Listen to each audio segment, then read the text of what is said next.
we're diving right into the basic building blocks of any great website. Now, I've made other videos in the past about different designs and layouts and how to spice up your websites.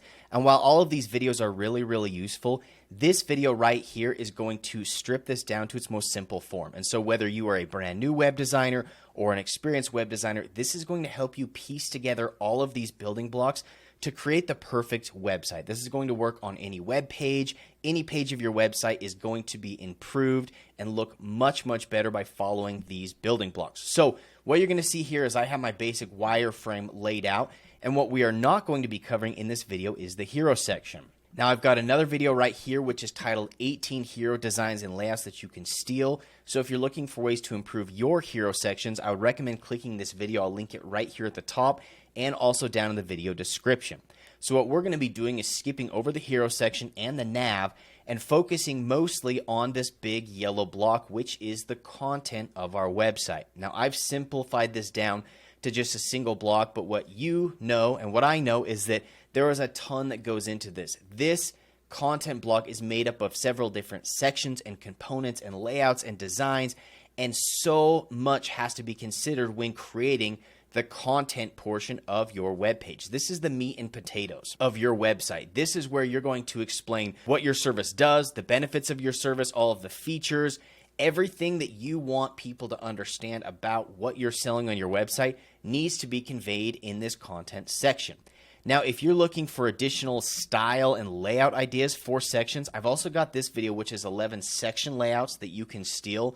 This is going to give you different ideas on how to just shake things up and make your layouts not look so basic or templatized. So if you're interested in this video, I would recommend waiting till the end of our current video right now and then clicking this. I'll add this at the end of the video and also in the video description. But what I've been seeing a lot with web designs is that this whole content section is normally just made up of these very basic layouts. It's a left-right, right-left layout, and it goes back and forth, and then we get down to our footer. And there's nothing really special or unique about the building blocks of this website. And that's not to say that a website like this can't work. In fact, looking at a lot of my personal websites, I fall into this trap of having everything be left, right, left, right, and then it's over, right? And there's nothing unique about this website. And so, scrolling over here, what I want you to be able to visualize is that every different section inside of this body portion of your web page can be different. It has a different purpose, it has different types of content, and therefore the way that you approach each section is going to be completely different. So a few examples of these are you could have a section that has logos in it, you could have a standard content section, you could have a social proof section, a call to action section, an articles section where this is going to show different articles from your blog, for example. You could have an FAQ section, and the list goes on and on. And so we need to ask ourselves, how are we going to approach every individual section within the content of our web page to make sure that it's engaging, that it looks nice, that it has some sort of cohesive design, but also that it's not following the exact same layout every single time. And so what I'm going to do here is slide this over, and I'm going to show you a couple different options or variations of layouts that you could use for these different sections. So what you'll often see is the logo section will just have a horizontal line of logos. Your content section is going to be that left-right layout with 2 columns. Social proof, you might find a 3-column layout. Sometimes this will be a grid where you have 2 different rows. This is a great way to display reviews. You'll have your call to action section, which typically will look something like this. It will have a header, a subheader, and then a button. Oftentimes this works really well when you have this inside of some sort of container or div that has a different colored background to make this stand out. Inside your articles, you might have some sort of card designs. Typically, this is going to be in a 3-column, maybe a 4 or a 2-column at times, but this is the most standard that you're going to see. And then finally, you've got your FAQ section, which is typically best laid out in some sort of drop downs so you don't take up too much space. Now, if I slide this over even further, you'll see that there are different ways to shake up these basic content sections. So the logos, you might have some sort of header right here and then move the logos over to the side, or you could possibly even put them in multiple rows.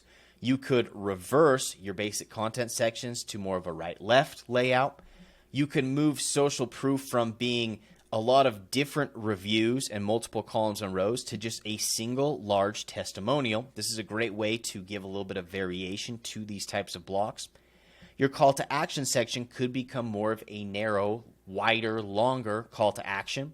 Your articles, you could switch this up into a grid layout where you have one article that has particular focus, right? This is the most important one, so it's the largest, and then we have a second and a third that are secondary articles off to the side.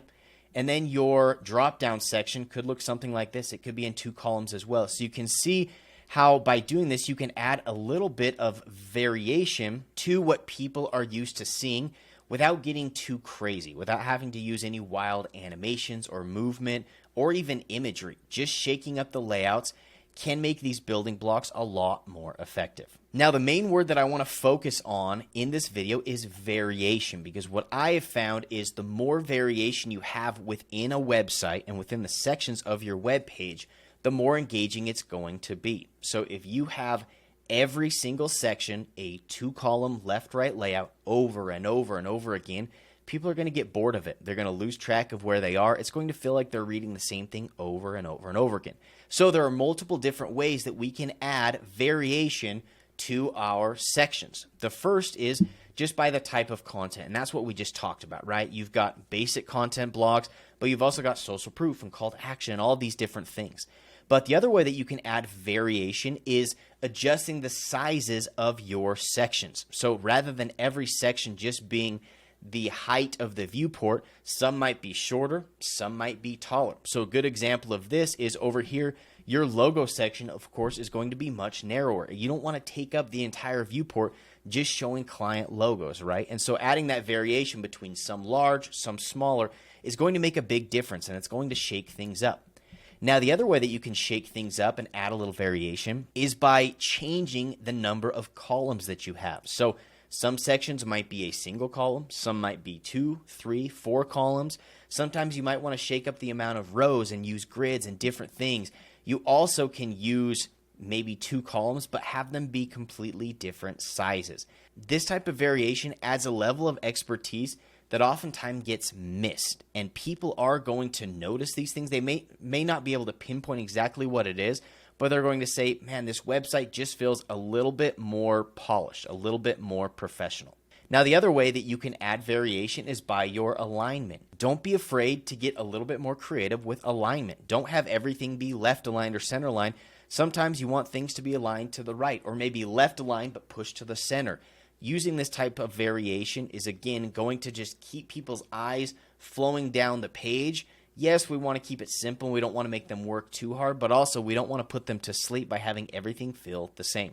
The other way we can shake things up is by element type. And so not every section needs to have a header, a subheader, and an image, right? You can use different text blocks, div blocks, buttons, images, videos, sliders, drop downs, forms, animations, light boxes, tabs, maps. There are so many different things that you can use inside your website to make every individual section feel exciting and new. And then the final thing that you can do is shake things up and add variation by changing the background color. So yes, I do typically gear more towards a white space website with white backgrounds. I know that currently dark mode or dark background websites are really trendy, but this doesn't mean that it has to be all one or all the other. You can shake this up and maybe have your hero section be dark mode, and then it goes to a white space background, and then you have a couple sections that have a lighter background color, and then some that have your darker brand color. Don't be afraid to add variation in this way as well. So let's go down here to an example and show you what this is going to look like. So again, right here on the left is our basic example. This is what we see most of the time. Left, right, left, over and over and over again, no variation. But if I go over here, you can see all the different ways that I'm adding variation. So again, reminding you that the types of variation are the type of content, the size of the sections, the number of columns, the alignment, element types, and background color. So I've got my logo section here with a dark background, and then I'm jumping right to a 3-column layout. Yes, this is a pretty standard layout, but then I immediately am hopping down to a 2-column layout, and rather than having this be a basic content and image layout, this is a tab section where you click on one tab and it's going to change the image on the right. So we're adding a little bit of variation, something that they can click and engage them. And then we're coming down to a one column center aligned layout. So we've got a header, and then we've got something like a video or an interactive image, something to that effect. And then we're going down to our testimonial section. This is left aligned, but it's one large testimonial. It's got a dark background. And then we've got a background color change here. We're going to a lighter brand color. And then we've got more of our standard content sections. I'm not saying that you can't use these left, right, left layouts. Just don't overuse them, right? And then we're coming down here to our call to action section. Again, we're going center aligned. We're changing the color of the background to more of a dark mode feel. And then we're coming down here to our FAQ section, which again, this is a lot longer. We've got a lot of questions that we're answering. We're using a standard drop down. And then we've got more testimonials in a 3x2 grid. Again, this is changing sizes, elements, the look of things. And then we come down here to our 3 cards, which are illustrating our blog articles that people can click through to. So if I zoom out, you can see all of the difference of colors and sizing and columns and alignments. And as you switch things up, it's just going to keep people more interacted and more engaged in what it is that you're laying out in terms of content. And this makes a huge, huge difference when piecing together the perfect web page. Now, again, if you're looking for more information and more education on how to design these sections, how to make them look nice, I've got a ton of videos linked down in the video description. And if you learned anything or feel inspired by this video, hit that subscribe button because I've got new videos like this one coming out every single day. Now, the last thing that I want to leave you with is this quote by William Cowper that says, "Variety is the very spice of life that gives it all its flavor." Remember that as you add more variety to your designs, your layouts, your sections, it's going to spice up your website. It's going to take you to that next level and help you stand out from other designers and other templates. So again, if you enjoyed this video, hit that like button. Thanks for watching all the way till the end, and we will catch you in the next video.